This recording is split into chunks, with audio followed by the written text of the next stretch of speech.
Bismillahirrahmanirrahim. Assalamualaikum warahmatullahi wabarakatuh. Pada pertemuan kali ini kita akan membahas tentang hakikat pendidikan dan ilmu pendidikan. Dalam mata kuliah ilmu pendidikan yang insya Allah akan kita sampaikan pada pertemuan kali ini.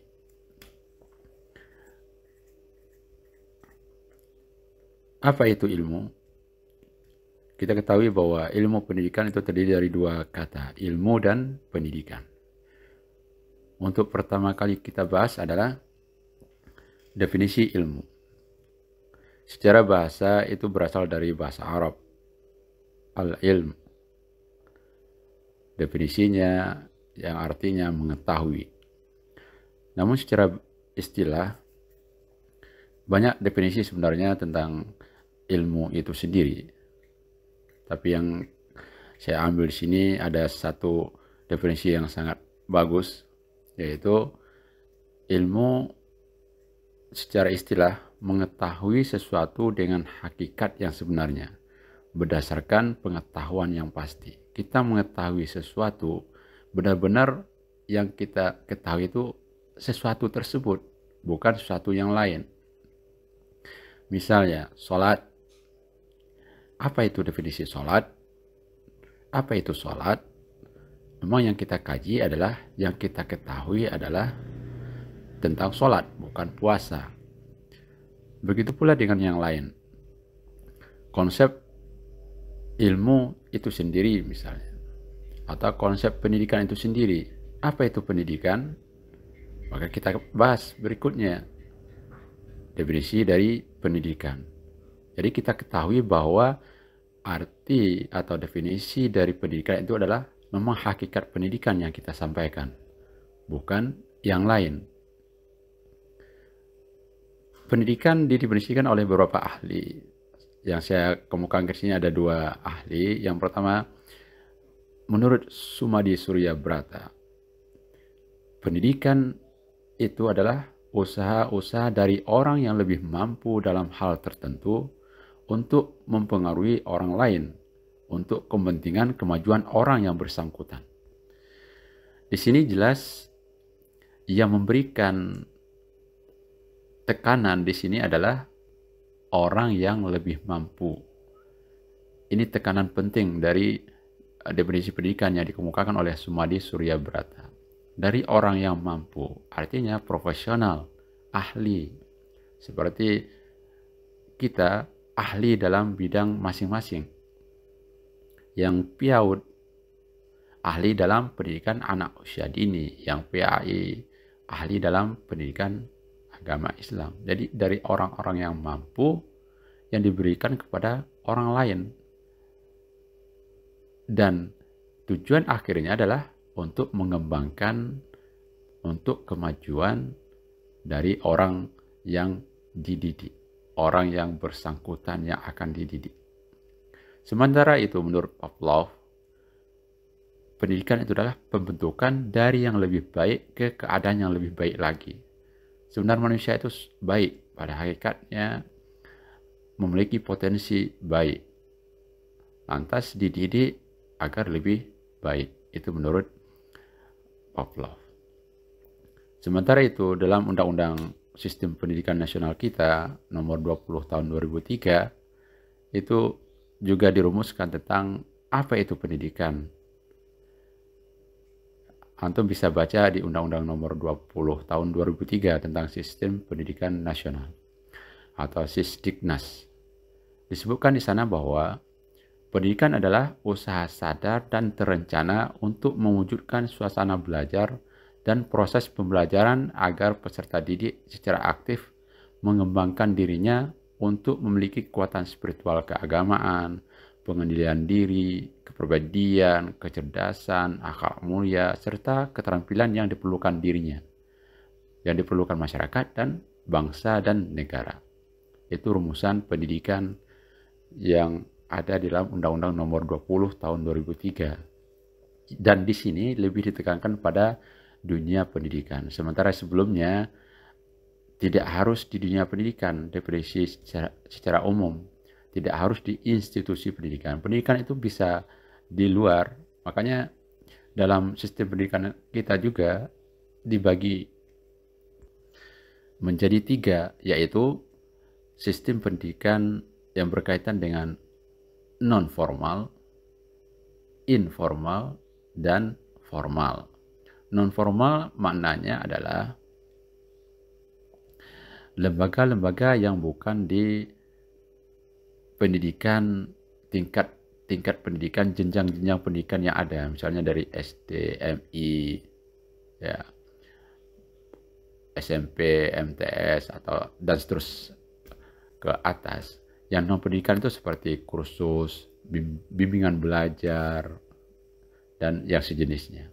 Sementara yang informal itu maknanya manusia hidup bermasyarakat. Manusia ada di dalam keluarga. Di dalam keluarga misalnya itu adalah bentuk pendidikan informal. Secara khusus di keluarga itu terjadi pendidikan dari orang tua kepada anaknya. Di masyarakat juga seperti itu. Sementara yang formal yang kita sebutkan tadi dari jenjang sekarang PAUD, ya, SD, tingkat SD dan seterusnya sampai ke perguruan tinggi, itu namanya pendidikan formal. Jadi pendidikan secara umum itu berlaku baik di sekolah, di keluarga maupun di masyarakat. Lantas dari kedua kata tersebut dijadikan satu kata majmuk, yaitu ilmu pendidikan. Apa itu ilmu pendidikan? Di sini bisa dilihat definisi yang diajukan oleh Sukadari dan Sulistiono.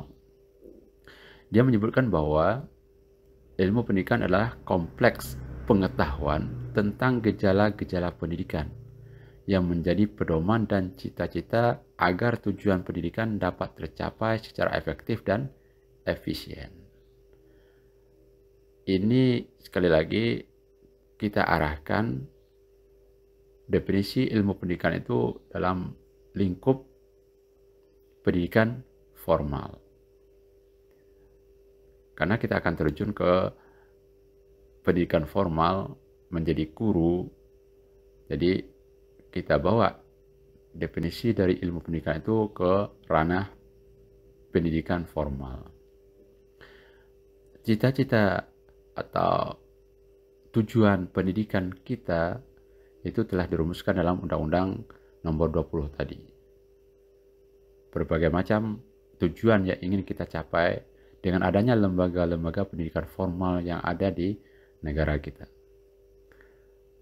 Dan ilmu pendidikan membantu itu. Ya, mengeluarkan atau menghasilkan sebuah pengetahuan tentang pendidikan yang akhirnya akan membantu bagi dunia pendidikan dalam mencapai tujuan pendidikan itu sendiri. Ini hakikat ilmu pendidikan.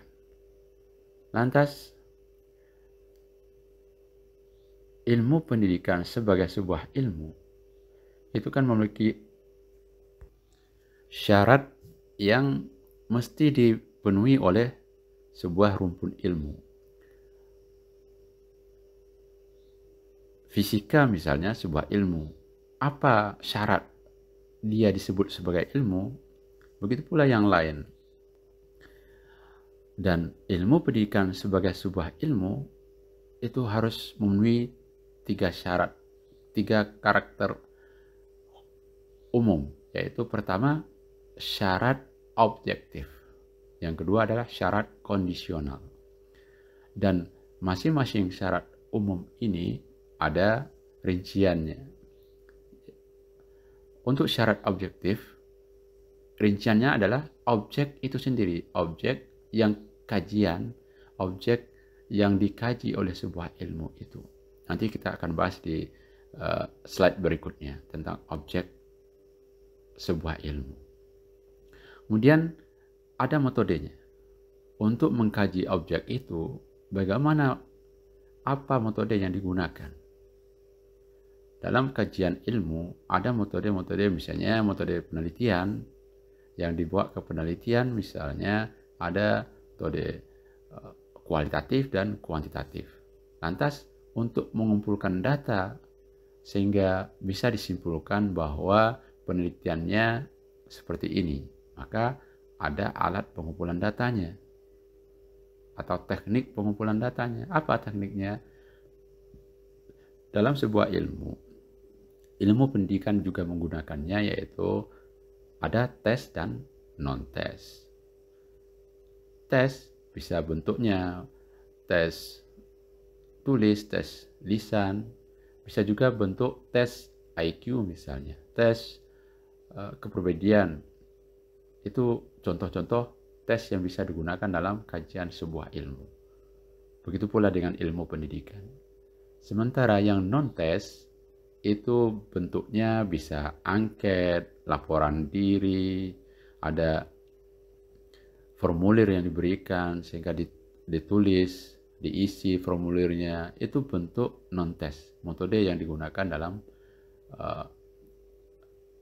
kajian sebuah ilmu. Bisa wawancara, bisa observasi dan seterusnya, bisa studi kasus. Banyak metode yang bisa digunakan dalam sebuah ilmu, termasuk ilmu pendidikan. Syarat objektif yang ketiga adalah sistematis. Ada sistematika yang runtut, tidak loncat-loncat. Itu syarat ilmu. Maka kita memulai dengan definisi sebuah ilmu yang kita bahas sebelumnya di dalam slide sebelumnya. Maka ilmu pendidikan terdiri dari dua. Maka kita bahas secara runtut, secara sistematis, apa itu ilmu, apa itu pendidikan, baru kita definisikan ilmu pendidikan. Itu contoh sistematika dalam sebuah ilmu, dalam kajian-kajian ilmu. Yang kedua adalah syarat kondisional. Itu terdiri dari dua syarat khusus, yaitu kebenarannya universal. Jadi bisa dibawa hasil dari penelitian atau hasil dari teori yang dikumpulkan oleh ahli dalam bidang ilmu masing-masing, bisa diterapkan atau disimpulkan dalam ranah yang lain, dalam situasi yang lain, atau dalam institusi yang lain. Misalnya ilmu pendidikan. Tujuan pendidikan misalnya bisa dibawa ke SD, SMP, bisa dibawakan ke daerah lain atau sekolah lain. Itu sudah dirumuskan dalam Undang-Undang Nomor 20 Tahun 2003 seperti yang saya sampaikan tadi. Kemudian bermanfaat bagi manusia. Ini sebuah ilmu. Kalau yang membuat negatif itu tidak disebut ilmu, hanya pengetahuan saja. Misalnya ada orang yang mencuri ayam misalnya, terus ditangkap oleh polisi, dibawa dan dikurung, dihukum, dipidana dengan penjara. Kemudian keluar dari penjara, dia meningkat kemampuannya, tidak saja mencuri ayam, tapi sudah bisa mencuri motor misalnya. Kan meningkat secara nyata ya, secara realitanya meningkat. Tapi itu bukan sebuah ilmu, karena tidak bermanfaat pada manusia, bagi manusia, malah memudaratkan manusia. Itu tidak disebut sebuah ilmu. Kemudian ilmu pendidikan sebagai sebuah ilmu, dia punya tiga hal yang penting di sini. Adalah dia sebagai ilmu yang normatif, teoretis, dan praktis. Normatif ini berkaitan dengan norma-norma yang ada. Maka tadi kita sampaikan syarat kondisional tadi bermanfaat bagi manusia. Itu pembicaranya adalah pembicaraan normatif, norma yang ada di masyarakat. Maka dirumuslah tujuan pendidikan agar sesuai dengan norma masyarakat, agar bermanfaat bagi masyarakat.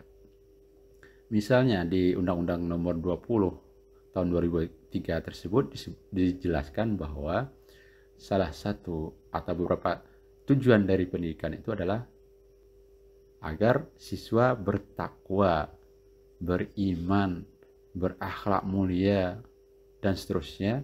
Itu kan sangat bermanfaat bagi dirinya dan bagi masyarakat serta bangsa dan negara. Jadi sifatnya normatif, sesuai dengan norma yang ada. Tidak boleh pendidikan itu atau ilmu pendidikan itu bertentangan dengan norma-norma yang ada. Yang kedua, ilmu pendidikan itu ilmu yang praktis. Sehingga untuk mencapai tujuan tadi, yang normatif tadi, dibutuhkan ada praktek-praktek yang harus dilakukan, ada usaha yang dilakukan untuk mencapai tujuan tersebut. Maka ilmu pendidikan disebut dengan ilmu praktek atau praktis. Bagaimana mempengaruhi anak agar tercapai tujuan tadi, agar mereka mencapai tujuan pendidikan tadi, berakhlak mulia, bertakwa, dan seterusnya. Yang ketiga, ilmu pendidikan itu ilmu yang teoretis. Artinya, ilmu pendidikan tidak semata-mata praktek, tapi juga punya teori di situ. Teori ini digunakan sebagai landasan dalam mencari kebenaran melalui praktek. Jadi ada teori tentang pendidikan, misalnya teori kognitif, misalnya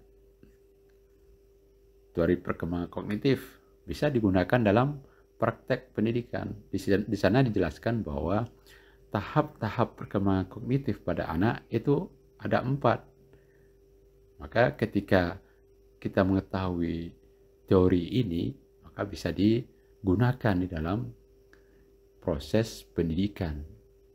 Dan ilmu pendidikan menggunakan itu.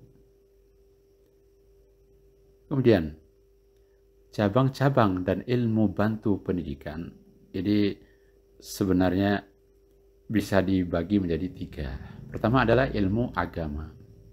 Jadi sangat terkait dengan norma yang kita sebutkan tadi ya. Syarat dan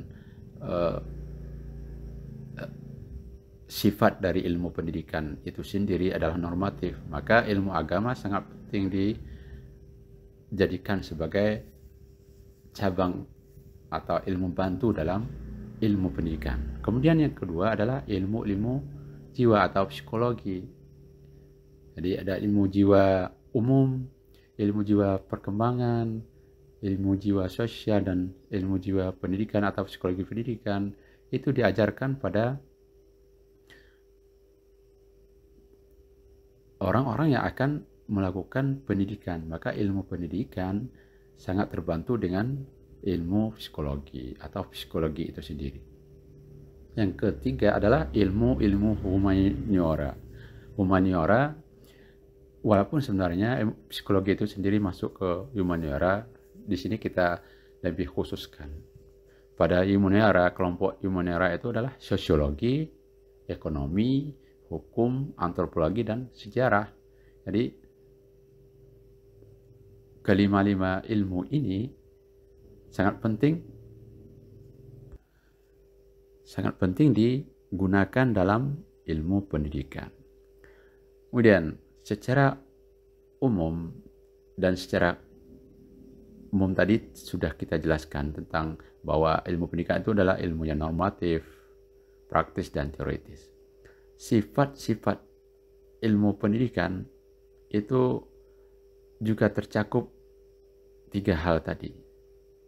Namun perlu dirinci lagi. Yang pertama, sifat sebuah ilmu pendidikan adalah empiris. Artinya bisa dikaji secara empiris, secara nyata, bisa digali.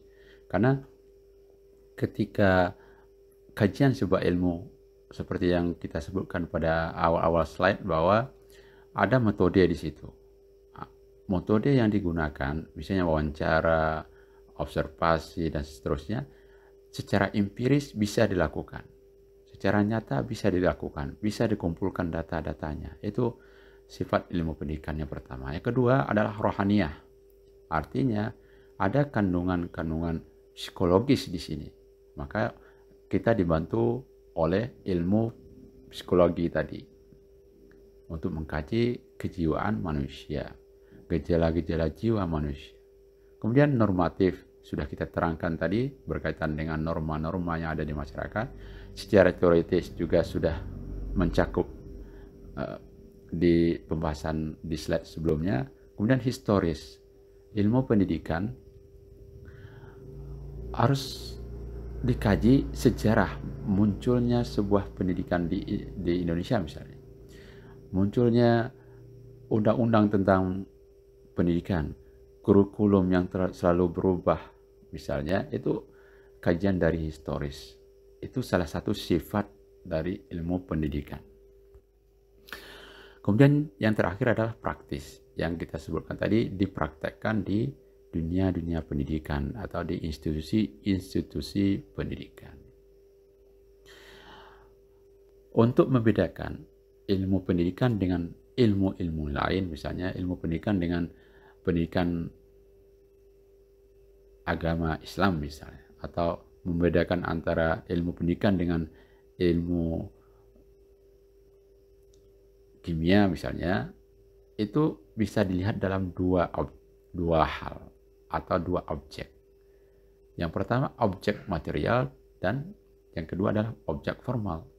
Objek materialnya bisa sama, ya bisa sama dengan ilmu-ilmu yang lain, tapi yang banyak membedakan antara ilmu satu dengan ilmu lain adalah objek formalnya. Objek materialnya perilaku manusia. Sosiologi juga mempelajari perilaku manusia. Antropologi juga mengkaji tentang perilaku manusia. Psikologi juga mengkaji tentang perilaku manusia. Tapi apa bedanya dengan ilmu pendidikan sebagai sebuah ilmu? Maka ilmu pendidikan punya objek formal. Objek formalnya berkaitan dengan penelaahan fenomena pendidikan dalam perspektif yang luas dan integratif. Artinya, fenomena pendidikan itulah yang dikaji. Perilaku yang ada di dunia pendidikan itulah yang dikaji oleh ilmu pendidikan. Kalau sosiologi lebih luas dari kelompok terkecil, yaitu keluarga. Ada interaksi antar orang yang dikaji lebih khusus. Maka itu membedakan antara ilmu pendidikan dengan ilmu-ilmu yang lain. Kemudian yang terakhir dalam pembahasan kita pada kesempatan ini adalah apa sih relevansinya kita mempelajari ilmu pendidikan itu? Apa sih gunanya ilmu pendidikan itu? Paling tidak ada 3 hal yang penting kenapa adanya ilmu pendidikan. Yang pertama, membantu mencapai tujuan pendidikan. Sudah kita jelaskan sebelumnya. Tujuan pendidikan itu perlu teorinya, perlu prakteknya, dan perlu juga normanya. Yang kedua, memberi rekomendasi bagaimana pendidikan diselenggarakan. Ilmu pendidikan mengkaji tentang bagaimana mendidik. Ya, maka rekomendasi dari ilmu pendidikan dalam proses pendidikan itu sangat bermanfaat agar yang pertama tadi tujuan pendidikan itu tercapai. Yang ketiga, agar proses pendidikan berjalan sebagaimana mestinya. Jadi pendidikan itu kan usaha sadar dan terencana. Maka dari adanya ilmu pendidikan memberikan konsep, langkah-langkah, dan langkah-langkah bukan sekedar teori tapi juga praktis dalam mencapai tujuan pendidikan. Untuk tugas hari ini yang akan dikumpulkan pada minggu depan sebelum pertemuan minggu depan, seperti yang sebelumnya, adalah membuat pertanyaan dan jawaban terkait dengan materi hari ini. Dan yang kedua, mencari jurnal atau buku yang membahas tentang pokok bahasan minggu depan dan diresum. Kemudian dikumpulkan sehari sebelum perkuliahan berikutnya. Demikian yang bisa saya jelaskan pada hari ini. Kalau ada yang mau ditanyakan bisa disampaikan. Billahi taufiq wal hidayah. Wassalamualaikum warahmatullahi wabarakatuh.